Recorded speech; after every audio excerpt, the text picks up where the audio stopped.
Hey everyone, Richard Newman here, the owner's rep, and today we're diving into the world of facility management to help you understand your assets and create a rock-solid annual capital plan that will make your finance team say, wow, you've really outdone yourself. But first, let's put on our detective hats to uncover your assets, the unsung heroes that keep your facility running like a well-oiled machine. Think of assets as your all-star team members who need just a little TLC, and this is where asset management swoops in like a superhero, helping you keep track of these valuable players and make those hard-earned dollars stretch further. So, what exactly are assets? They're the essential items that make your facility tick, sort of like the air conditioning and heating systems that keep occupiers comfortable, or the elevators that make your vertical commute a breeze, and the roof that keeps everything nice and dry. But let's not forget the unsung heroes, the windows, facades, mechanical, electrical, plumbing, and structural elements. Each one is crucial in keeping your facility running smoothly. And just like us, these assets have a lifespan. They age, they wear down, and eventually, they need a little facelift. No Botox here. Now let's embark on a treasure hunt for information about your assets. Documenting everything can be as tedious as assembling big box store furniture without the instructions. So I recommend hiring architectural and engineering inspectors to perform facility or property condition assessments, and they're called FCAs or PCAs. These engineering reports cover everything from structural integrity to the nuts and bolts of your mechanical systems. Now here are the 3 golden rules about asset renewal and capital planning. First is the comprehensive understanding. Think of it like managing your stock portfolio. You wouldn't invest in new stocks without thoroughly analyzing your current holdings and market conditions. Similarly, you shouldn't make decisions about your facilities without first understanding their financial risks. Second, you want to evaluate functional condition. Accurate condition data helps you make investment decisions that pack the most punch. And third, eliminate the guesswork. Data from FCAs provide an objective baseline for making those tough decisions with confidence.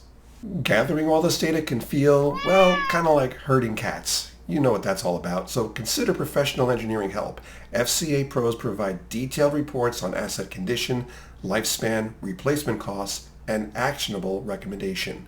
Now, let's have fun with numbers. Cost forecasting is like predicting the future expenses without needing a crystal ball.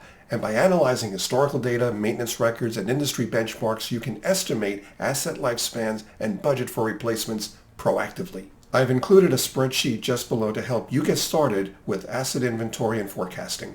I created this spreadsheet because my previous employers did not have any automated software to capture the data and project out escalated values. It's fairly straightforward. In row 1, anything in yellow is a free-form field for you to type in your data, and the others are calculated cells. The spreadsheet is based on facility conditions assessment reports that were conducted in 2023, but the values were received in 2024. So the spreadsheet is based on 2023 values that need to be escalated, and I'll show you how that's done. Let's get started.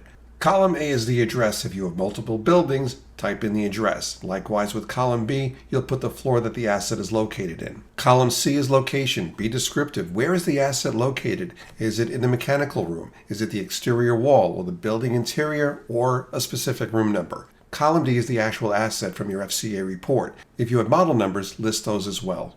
Column E is the condition. It's just an assessment of what you think the asset condition is. Is it excellent, poor, good, fair? Your choice. Column F, for the notes recommendations field, is just a free-form notes field.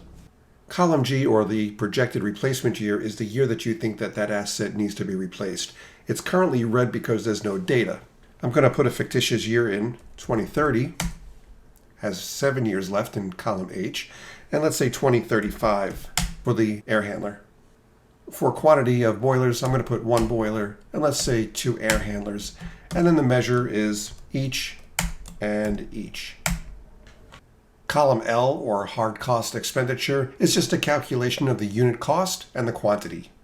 In column M, soft costs and GC fees, I've added a 1.5 multiplier to account for any architectural engineering fees and GC fees. Column N calculates the total cost, both hard and soft, adjusted for an annual growth rate of 5% over the remaining asset life expectancy starting from the year 2023. Let's take a look at the formula. I'm going to click on N2, and come over to the formula bar. L2 represents the boiler costs. M2 represents the calculated soft costs and GC fees. 0.05 represents an annual growth rate of 5% raised to the power of the projected replacement year. G2 represents the remaining boiler life expectancy in years. And 2023 is the base year. I'll explain that in a moment. Plus, coming back to the spreadsheet, I've added a 10% contingency for unknown expenses and change orders to provide you with a total estimated spend.